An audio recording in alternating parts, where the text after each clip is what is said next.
y les voy a pedir por favor sus dudas, que me las vayan escribiendo si gustan por el chat, por el WhatsApp. Sí, sí, por cualquiera de los dos. Y sí les pediría que lo escriban porque, bueno, se van conectando tarde y vamos repitiendo la misma pregunta. Entonces, tal vez para que vayamos preguntando o respondiendo, les voy a pedir por favor que vayamos escribiendo sus consultas en el chat. Bueno, nos faltaba poco la anterior sesión. Estábamos hablando de estas técnicas de caracterización. Ya, no sé si se alcanza a ver mi pantalla, colegas. Creo que sí.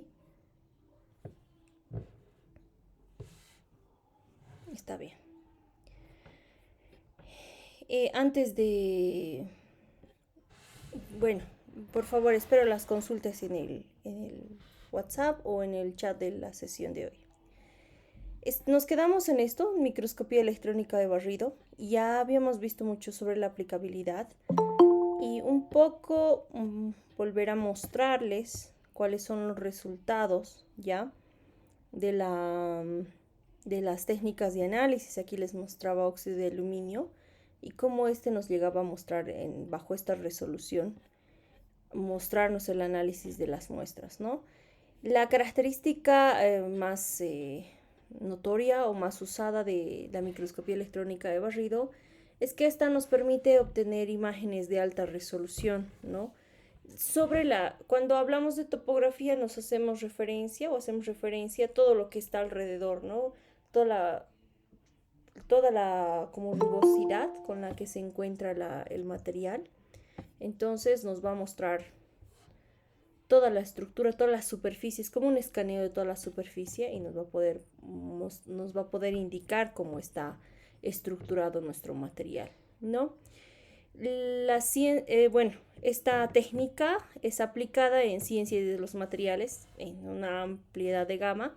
Podemos analizar metales, ¿sí? Cerámicas, no se olviden que las cerámicas, las estructuras de los cristales en los azulejos, en los vasos, en otro tipo, se tienen que analizar, ¿sí? Se utiliza esta técnica para poder analizarla. Polímeros, ciertos plásticos, ciertos acrílicos también son analizados por este método.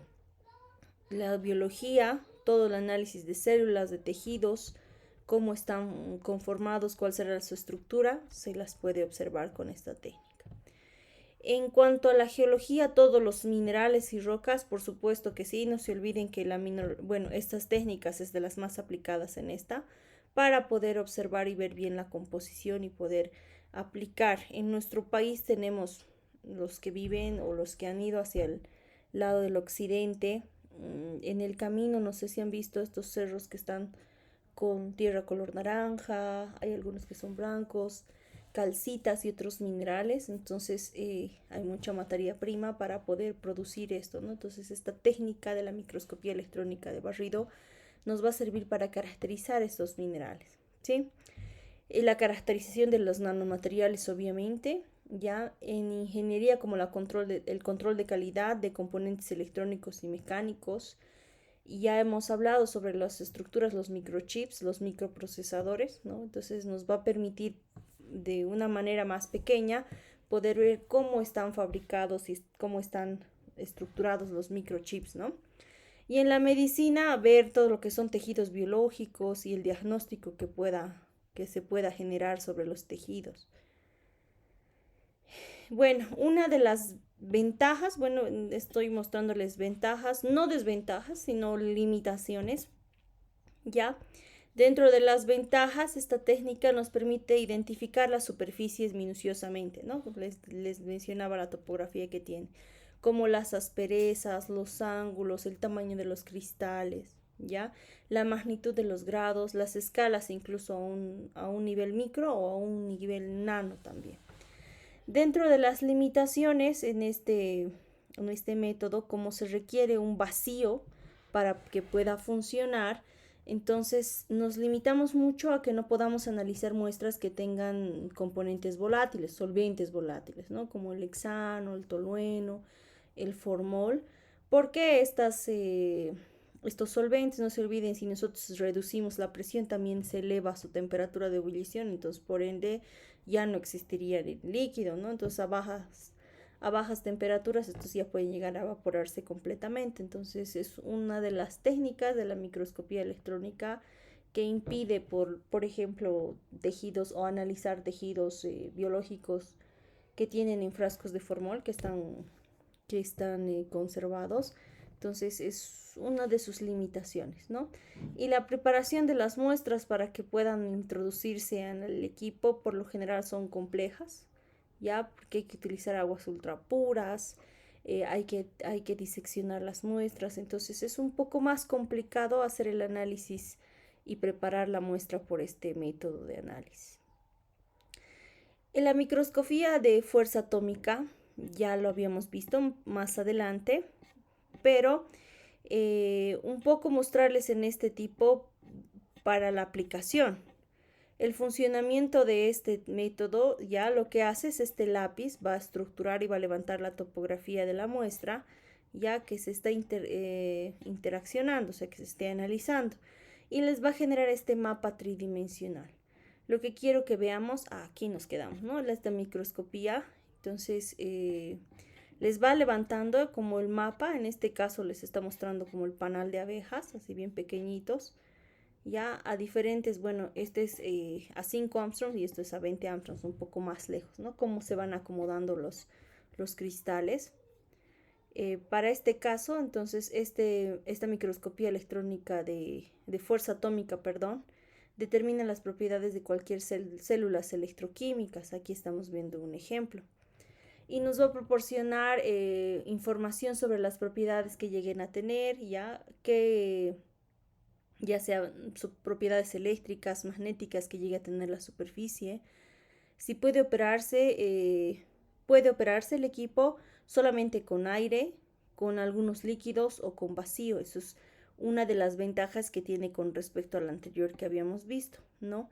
Este método es adaptable y se ha transformado fácilmente a materia a nivel nanoscópico, ¿no? Entonces, este método nos permite hacer el análisis de los materiales nanométricos, ¿sí? La particularidad de este método es que podemos nosotros capturar estas imágenes con alta resolución, ¿no? No es como lo que estamos acostumbrados a ver en las figuras de los libros, pero fíjense, son como unos rayos X que le va a ir sacando a las moléculas que queramos analizar, ¿sí? Eso hace que tenga una bastante aplicabilidad. Y si nosotros comparamos ambas técnicas, lo único que ambos nos muestran topografías y composiciones elementales, pero la diferencia es que uno opera con aire o con líquido al vacío, la microscopía de fuerza atómica, y la del SEM solamente opera al vacío, ¿sí? Son de las principales diferencias que tiene.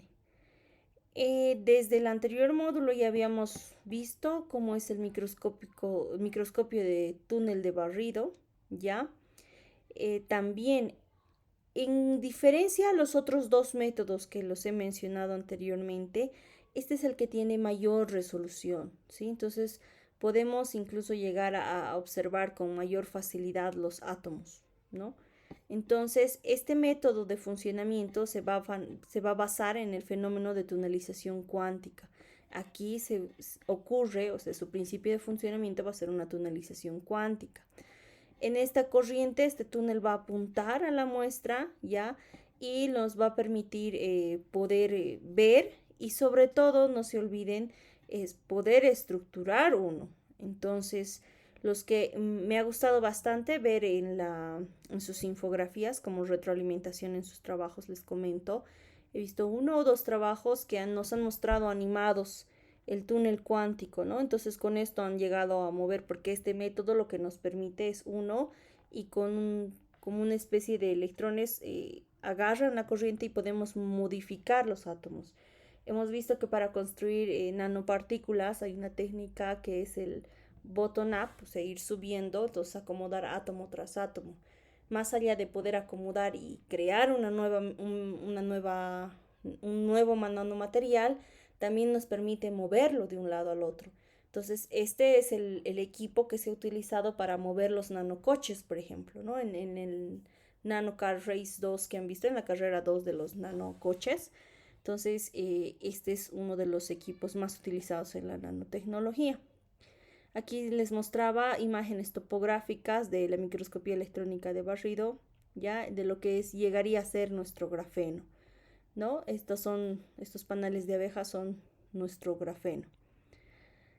Ya una de las limitaciones que tiene este método analiza muestras conductoras o semiconductoras y requiere de ultra alto vacío. Entonces, generar este ultra alto vacío por lo general en un laboratorio es un poco complejo y de ahí viene que pocos pueden utilizarlo y que hay pocos equipos en los laboratorios porque los niveles de inocuidad de aire que tienen que tener para poder funcionar son bastante estrictos, ¿no?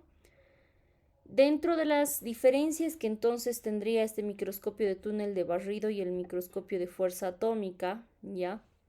Están el principio de funcionamiento, porque uno es de, de interacción atómica y el otro es con el efecto de túnel cuántico, o sea, el principio de funcionamiento son diferentes. Uno analiza ambos conductores y en el otro solo semiconductores y en cambio en el de microscopía de fuerza atómica solamente aislantes. Ambos métodos nos van a dar información sobre la topografía, ¿ya? En cambio, este nos va a mostrar un poco sobre la densidad de los estados electrónicos. No se olviden que el microscopio de túnel de barrido es mucho más de mejor resolución comparado con este otro, ¿no? Y en este vamos a poder ver fuerzas, propiedades mecánicas, entre otros, ¿sí? Otro tipo de método de análisis es la espectroscopía de fotones, ¿ya? Se utiliza un haz, la técnica va a analizar la composición de cualquier superficie basado en la emisión de electrones o fotoelectrones que han sido provocados por rayos X. Estos rayos X que se van a generar ya es fuente de fotones y un analizador de energía que llega a tener en este lado. Nos va a generar, van a expulsar estos electrones ya. Y la energía cinética que va a generar el movimiento y la energía que van a generar estos electrones va a ser específica cuánta energía va a absorber las muestras características que se estén analizando, ¿ya? Esta información nos va a permitir a nosotros conocer, ¿ya? Cómo es la composición química. Hay muchos análisis que los que están en el lado de mineralogía, en estas canteras, en estos yacimientos de minerales. Entonces nos piden a nosotros poder analizar y caracterizarles las muestras. Al emitirse y al rebotarse una cierta cantidad de energía a través de estos electrones, lo que se puede hacer es ver y conocer como con picos cuáles son los elementos o los grupos funcionales, porque lo que nos hace es mostrarnos los grupos funcionales que llega a tener la muestra. No nos dice qué, es como que nos salen picos, que lo vamos a ver un poquito más adelante, entonces no te dice qué son, ¿no? Este método tiene una resolución y les va a permitir conocer o poder observar desde 1 a 10 nanómetros en profundidad. Bueno, estos son los picos que les comentaba, ¿no? El análisis les va a mostrar esta intensidad, ¿ya? Como la energía que rebota en electrovoltios. Y si ustedes se fijan, solo les muestra picos, curvas y nada más. Entonces, en la mayoría de los instrumentos, en la química analítica o en la química analítica instrumental, al botarnos así curvas, lo que nosotros tenemos que hacer es hacer correr un patrón, ¿no? Y hacer o tener una base de datos para que nosotros podamos ver, es que este ha salido en este tiempo, este tiene esta área. Entonces, proceder a preparar un patrón bajo el mismo procedimiento en el que se está analizando la muestra y poder identificar cada uno de los patrones, ¿sí? O sea, son gases puros, de ser el caso, son minerales puros que se hacen correr y se ve la similitud del que estamos mandando como patrón con el de la muestra para poder nosotros determinar exactamente qué concentraciones puedan tener. Dentro de las limitaciones es que posee o nos brinda un análisis limitado a los primeros nanómetros de la superficie. Entonces va a requerir también, de la misma manera que los anteriores métodos, altos vacíos, y esto genera problemas con efecto de carga en las muestras, en especial de las que lleguen a ser aislantes, ¿sí? Bueno, y la espectroscopía de Auger, ya la más con Auger de electrones, conocida como AES, esta técnica de análisis superficial va a proporcionar datos sobre la composición elemental que va a tener, ¿sí? El funcionamiento, ya se genera una ionización a la muestra, o sea, se va a generar un haz de electrones, que estos electrones lo que va a hacer expulsar un electrón de adentro hacia afuera en las capas. Este efecto Auger es un proceso, ya, en el cual estos electrones, ya que tienen sus energías características, van a ser expulsados a los átomos en respuesta de transición descendente por otro electrón de átomo, a lo que se conoce como dosimetría de radiación, ¿no? Ya lo habíamos visto antes, entonces generamos uno y hacemos que rebote y salga un electrón. Entonces ese es el principio de funcionamiento de esta espectroscopía de Auger o espectroscopía AES. Entonces, no se olviden que nosotros estamos lanzando este haz de electrones, y lo que va a provocar es que un electrón de la última capa, ya que no esté completo, o sea, que tenga algún electrón vacío, se va a expulsar. ¿Qué nos va a permitir conocer esta muestra o esta técnica? Nos va a poder permitir conocer la composición elemental superficial del componente que estemos analizando, y también conocer la profundidad a escala nanométrica del material que estemos analizando. Dentro de las limitaciones, porque la aplicación es bastante variada, ya dentro de las limitaciones podemos ver que este haz de electrones presenta un riesgo en materiales orgánicos, que puede llegar a desnaturalizarlos, ¿no? También dentro de las limitaciones es que tiene un efecto de carga, o sea, puede haber problemas con algunos materiales que sean aislantes. Y las interferencias de superposiciones de esta línea que puedan llegar a pasar, ¿sí? Otro método es esta difracción de electrones de baja energía. Este método va a utilizar esta técnica de determinar la estructura cristalina de cualquier superficie, bueno, de sólidas en particular, y va a utilizar un haz de electrones que va a ir a chocar con la superficie, que va a incidir en esta superficie cristalina. Entonces, vamos a tener la muestra y el haz de electrones. Ya, mi amor, estoy pasando clases, ¿ya? Pero tienes que cambiar. En un ratito vengo, ¿ya? Ya. Hasta luego, se dice, estoy pasando clases. Hasta luego. Ya. Entonces, estos electrones, este haz de electrones va a venir a chocar con la muestra, y lo que va a rebotar, ya en los espacios, va a haber espacios donde no va a rebotar, o sea, donde tengan espacios libres en la estructura, y donde haya material va a chocar y va a rebotar. Lo mismo como habíamos visto en el módulo anterior, el efecto de Thomson. Entonces, es similar el principio de funcionamiento. Entonces, va a chocar en los espacios que tengan material, y en los espacios que estén vacíos no va a chocar nada.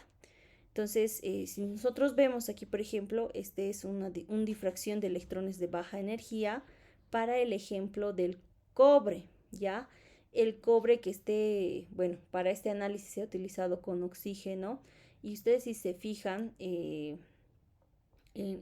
el análisis, el oxígeno lo que está haciendo es limpiar algunas partes del grafeno, ya está desplazando o está llegando a ingresar donde tenga espacios el grafeno. Entonces ahí están pudiendo ver más o menos cómo es el rayos X, o sea, la captura del electrón del electrón o del átomo que estén queriendo llegar a observar del material, ¿no? En este lado podemos ver que está un poco más vacío, ya, y cuando le llenamos con el gas, no se llega a diferenciar bien. Entonces se hace ese contraste para poder especificar la estructura sólida que pueda llegar a tener. En este caso, en este que está vacío, tiene más puntos, pero cuando lo llenamos del gas, aquí tenemos 4 estructuras, pueden ser electrones y el núcleo.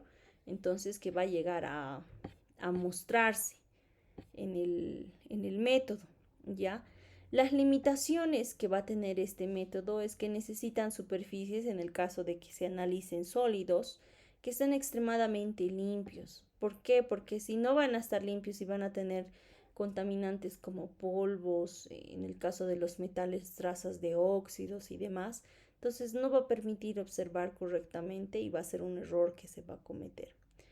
Otro método es esta espectroscopía de dispersión de energía, ¿sí? En este método, que es similar a las otras microscopías electrónicas, se utiliza también un haz de electrones, y este haz de electrones lo que va a hacer es ir aglomerándose para poder dirigirlos y hacer chocar en la muestra que estemos analizando. Aquí está una muestra, o bueno, esto es un ejemplo, no sé si se puede ampliar, ¿ya? Esto es un microanálisis, como les he puesto aquí, de espectroscopía de dispersión de energía, ya que nos va a mostrar o que se está analizando calcio, fósforo y oxígeno en todas las muestras. Porque no se olviden que muchas de las muestras minerales, que es un caso, ya, tienen una mezcla de bastantes componentes. Y si ustedes se fijan, bueno, esta es una imagen que he sacado de un artículo. Entonces, en esta imagen lo que ustedes están viendo son 3 métodos de síntesis y cómo es que les está llegando a caracterizar la muestra nada más, ¿no? No es la variación de diferentes métodos que han aplicado ellos. Entonces, dentro de las limitaciones, lo que no se puede con exactitud es poder cuantificar los tamaños de los poros, las muestras. Lo único que nos va a servir bastante este método es para poder observar cómo es la estructura, ¿no? Ya sea de los nanomateriales o composiciones de minerales que querramos leer. Y casi ya terminando, estamos viendo la espectroscopía infrarroja o por transformada de Fourier, ¿ya? Este método nos va a identificar y nos va a permitir identificar y medir más o menos la composición, ¿ya?, de las muestras que querramos analizar. Lo que utiliza como principio de funcionamiento es una radiación infrarroja, ¿ya? Y de esto nos va a mostrar como esta radiación infrarroja, o sea, si nosotros ponemos nuestra mano en los rayos X, pasaban los electrones y la sombra que quedaba calcada al otro lado es lo que nosotros tenemos como rayos X, es igual, ¿no? Entonces va a crear una huella digital molecular, les menciono. Entonces cuando ustedes pongan un material, entonces les va a pasar este rayo, propiedades infrarrojos, estos rayos infrarrojos. Entonces va a calcar más o menos la estructura o la forma que llegue a tener la muestra, y ahí es donde van a poder identificar, ¿no? Ese es el principio de funcionamiento. Esto que va a llegar, esta radiación infrarroja que se le va a poder aplicar a la muestra, se va también, nosotros en este método, ustedes están viendo, ya aquí está nuestra muestra, se va a transmitir la corriente, no la corriente, o sea, la energía en electrovoltios que lleguen a tener en los espacios vacíos o los que lleguen a chocar con la muestra, se va a traducir en transmitancia y en la longitud de onda que llegue a tener, entonces cada muestra, y vamos a poder ver los picos. En estos análisis, por ejemplo, nosotros vemos estos picos, pero sin embargo no sabemos qué son. Entonces lo que se hace es tener una base de datos donde nosotros hagamos pasar muestras conocidas y poder ver cuáles van a ser las transmitancias y las longitudes de ondas de diferentes tipos de enlaces. Estoy hablando aquí de enlaces, carbono, oxígeno, nitrógeno, hidrógeno, y en base a eso asociar a estos resultados con estos grupos funcionales para ya poder ir viendo. No es un método donde ustedes puedan, como les digo, puedan meter una muestra y el equipo les va a decir, esto tiene calcita, tiene magnesio y tiene lo demás, en minerales estoy hablando. No. Entonces lo que les dice, esto puede tener este grupo funcional y demás. Entonces es un poco complejo este método, para poder identificar y caracterizar. Si bien les va a mostrar, ¿no?, los grupos funcionales a través de la espectroscopía infrarroja, pero no les va a mostrar a cabalidad cuál es su composición. Es más como ir tras las pistas y decir, parece que tiene estos enlaces, entonces hacer otras pruebas adicionales para confirmar ese enlace y evaluar qué tipo de muestra pueda llegar a ser. Por último, estamos con la espectroscopía Raman. Ya, este método analiza estructuras moleculares en muestras y la composición química basado en la dispersión inelástica de la luz. Entonces, ustedes hacen pasar luz ya a través de diferentes prismas. Entonces, estos van a ir rebotando la luz y lo que vaya a llegar a absorber, lo que se vaya a reflejar en estos espejos, se lo va a medir, ¿no? Es una irradiación con láser que les va a mostrar, como dice, la muestra es iluminada con esta radiación láser de alta intensidad que va a interactuar con la molécula de la muestra, ¿no? Va a registrar la intensidad de la luz que se va a dispersar a través de la muestra, entonces eso se lo va a considerar como el efecto Raman para poder analizar. Y nuevamente les va a salir así, de esta manera, ¿no?, el espectro. Entonces aquí tienen el láser. No sé si algunos de ustedes han utilizado un refractómetro, tal vez alguno de mesa. Entonces el principio de funcionamiento es similar, ¿sí? Aquí tienen los datos de intensidad que se están reflejando y cómo pueden, bueno, también en este tipo de método no les muestra qué pico será qué. Entonces es por eso que en una mayoría de los métodos se trabaja con patrones. En la parte de instrumentación todo es con patrones. Ahora sí, colegas, no sé si tienen consultas, ¿sí?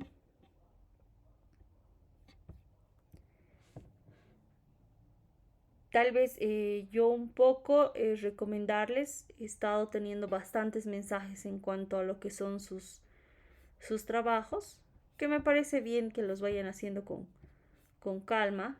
Ya, para esta sesión tienen lo que son los ejercicios propuestos, que no están tan complicados.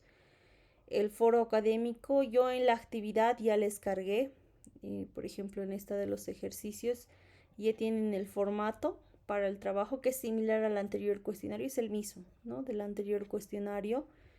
El único que está diferente, no necesita un formato para el foro, en el único que estaría diferente es en este del artículo, que he tenido bastantes consultas.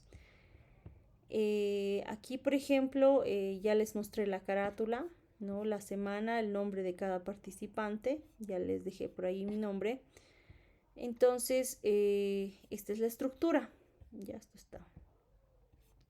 Ustedes ponen como consejo, yo les digo que es más práctico poner el título al final, porque ustedes se van a dar cuenta que, y el resumen también, a medida que vayan desarrollando su artículo, se van a dar cuenta que van a ir dándole un propio nombre, ¿no? Puede ser una pregunta también, ¿no? Será, no sé, tienen que hacer el artículo con referencia a la lectura motivadora de esta semana.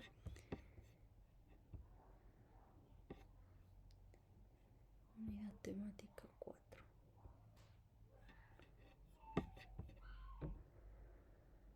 Ya lo que tenían que ver para su artículo son nanotecnologías para la energía fotovoltaica. ¿Cuáles son los avances? ¿Cuáles son los materiales que se están construyendo? Pueden ustedes mostrar y mostrar resultados de cuánto están extendiéndose, hasta cuánto están llegando a ser ¿cómo se llaman? Los rendimientos, las eficiencias de los equipos. Entonces, no es más que eso, ¿no? Tiene la lectura motivadora en el texto base de la presentación, en la presentación, y también en el texto académico del módulo.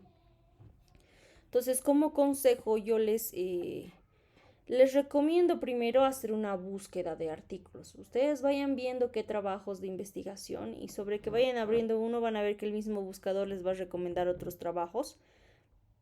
Entonces, encuéntrense o busquen trabajos que están alineados a la misma temática de investigación, no sé, poner oro en los paneles solares, cambiar silicio por otro mineral, ¿ya? No tanto así cómo funciona el panel solar. Si ustedes se están dando cuenta, la lectura motivadora muestra la aplicación de la nanotecnología en la energía fotovoltaica. Pueden mostrar sí el funcionamiento si es que estarían comparando diferentes materiales, nanopartículas o nanomateriales. Entonces, si ustedes están viendo, si trabajamos con este nanomaterial y este otro nanomaterial, los funcionamientos están siendo distintos también. Lo único que sí les voy a pedir es que no se extiendan tanto. He visto que se amplían bastante en sus artículos y después no pueden fundamentar correctamente lo que son. Si ustedes ya tienen bajo el mismo tenor, no sé, nuevos nanomateriales, se han probado 6 nanomateriales, no sé, lo que vayan a encontrar, entonces ustedes, en base a los artículos que ya los tengan encontrados, plantéense una cuestión, ya un propósito para poder desarrollar. Si están viendo que están trabajando en el 2023, se han desarrollado nuevos materiales para mejorar la eficiencia de los paneles solares, pues nos planteamos como objetivos evaluar, ¿no?, los nuevos materiales que se han surgido en las 2 últimas gestiones y ver cuáles son los resultados o cuáles están siendo los resultados que están generando la aplicación de estos materiales. Aquí en marco teórico es donde ustedes van a presentar lo que están mostrando en esos sus artículos, ¿sí? Si están hablando sobre estos nuevos nanomateriales para los paneles solares, es decir, en tal universidad, de tal país, tales personas han trabajado en tantos, en crear nuevo material y estos han aplicado y han observado tal. Y si ustedes hacen seguimiento a ese trabajo o con el mismo autor pueden encontrar varios trabajos, se van a dar cuenta que al año siguiente ellos ya han aplicado y han visto los rendimientos, ¿no? También pueden agarrar de que nuevas empresas están empezando a aplicar la tecnología, están empezando a, a poder producirlos a gran escala, industrialmente, se permite también, ¿no? Y no se olviden que en marco teórico, en objetivos no hay muchas referencias bibliográficas, pero en marco teórico sí tienen que estar bastante, ¿no? Es más, si yo hago una afirmación de que tal material, tal, si yo no lo he investigado y yo no estoy segura de que eso, entonces yo lo referencio, no pueden hacer ideas mías. He visto en varios de los trabajos que redactan, copian y pegan, pero no me ponen ninguna referencia de dónde es, ¿ya? Entonces ahí sí les voy a pedir en marco teórico que estén casi todas las referencias. Todas deben estar sí o sí en marco teórico. En resultados, la información relevante de todos los hallazgos, ya les comenté en la anterior sesión, si estoy evaluando rendimientos, entonces puedo hacer una tabla de resultados, puedo analizar los resultados, ¿sí? Puedo explicar algún resultado, sí. En discusión, ahí es donde ustedes discuten ustedes contra otros autores. Tal autor encontró tanto porcentaje de rendimiento de mejora en los paneles solares, sin embargo con este otro material, este otro autor ha mejorado mucho más, evaluando costo-beneficio, cuál nos conviene, trabajar con oro son mucho más caros, trabajar con cobre son más baratos y la eficiencia varía en un 5%. Esos son resultados, esos son discusiones que ustedes pueden generar a través de las investigaciones que están plasmando en su artículo, ¿no? Y ustedes sacan una conclusión. En discusión también tienen que referenciar, muchas veces se repiten las referencias aquí, ¿sí? Y en conclusiones, aquí sí, ya no debería haber ninguna referencia en formato APA, porque en conclusiones ya son sus aportes propios, ¿no? Yo estoy viendo que este material está presentando mucho más rendimientos, me quedo con este material, entonces ponen y sustentan su conclusión. Y la bibliografía en APA 7, ¿ya? 5 libros pueden ser revistas, pueden ser páginas web, pero al menos quiero ver 10 artículos referenciados en sus artículos. Tiene que ser corto. La, las orientaciones metodológicas para esta para esta semana, bueno, para esta actividad, les indica que tiene que ser máximo 2 hojas. Entonces, no nos extendamos más, que sean solamente 2 hojas, ¿sí? Entonces, el artículo debe abordar los temas que ya les mostré y no debe extenderse a más de 2 planas. Incluida la carátula, tendrían que ser máximo 3 hojas, ¿sí? Es muy sintético lo que tienen que poner, o sea, no quiere decir que utilicen poca información, pueden redactar, pueden tener más referencias bibliográficas que 10 incluso, si hay alguno que ya se está animando a publicar, puede tener más de referencias, pero tiene que ser bien explicado y una explicación corta a los artículos, ¿ya? Una vez que terminen con las conclusiones, ya recién hagan un resumen de todo lo que están viendo en su artículo, que no se extienda mucho, por favor. Y pónganme las palabras claves, por lo general son palabras, ¿ya? No vayan a poner, no sé, energía solar, tal vez es así, les puedo permitir, pero muchas veces mezclan o ponen sueltos algunos que también deberían ser todo junto, ¿ya? Aquí viene el título, ya con esto no se puede responder, puede ser una pregunta también, el título, ¿ya? Las iniciales, el nombre de los autores, el correo electrónico y la institución a la que pertenecen. Y por último, el resumen que van haciendo. No sé si tienen consultas.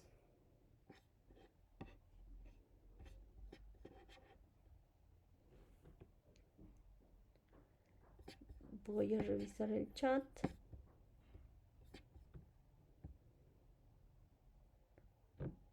Ejemplos de los ejercicios. Los ejercicios están relativamente sencillos, que son más que todo de reemplazar en la fórmula en algunos y en algunos solo son conversiones de unidades. No vayan viendo la definición y con eso nada más. Ya por ejemplo, aquí está el volumen de una esfera, de una nanopartícula, el diámetro interno de un capilar de vidrio, ya. Y aquí les está dando la fórmula incluso, ¿no? Está bastante sencillo el cuestionario. ¿Alguien tiene alguna consulta más?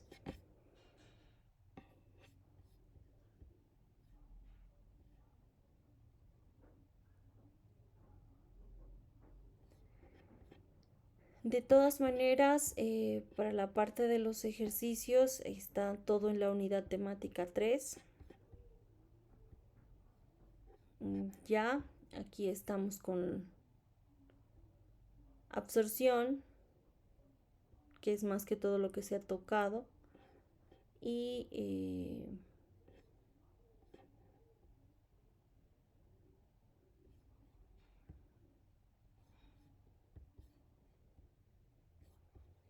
no es absorción para esferas. Aquí está.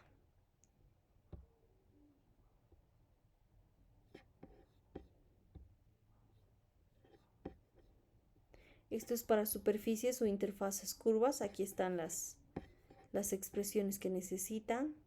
Y en este otro lado están estas para las que están en esferas, ¿no? Aquí está el volumen, por ejemplo, para la esfera y solo necesitan reemplazar el radio. Sí, no sé si alguien tiene alguna duda más. Colegas.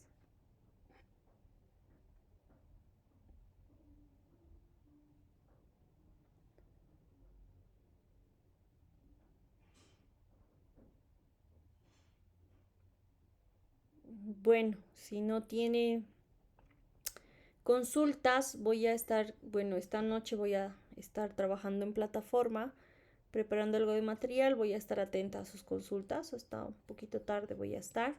Entonces, si tienen alguna consulta particular, los voy a atender también. Bueno, yo creo que terminamos la sesión. Entonces, desear a todos una feliz Navidad. Nos vamos a conectar el sábado en nuestra sesión de avance y que pasen unas bonitas fiestas con su familia. Gracias por conectarse hoy día. Hasta luego. Hasta luego, licenciada. Hasta luego. Feliz Navidad. Hasta luego, Inge. Igualmente, feliz Navidad. Hasta luego. Que tengan felices fiestas. Hasta luego.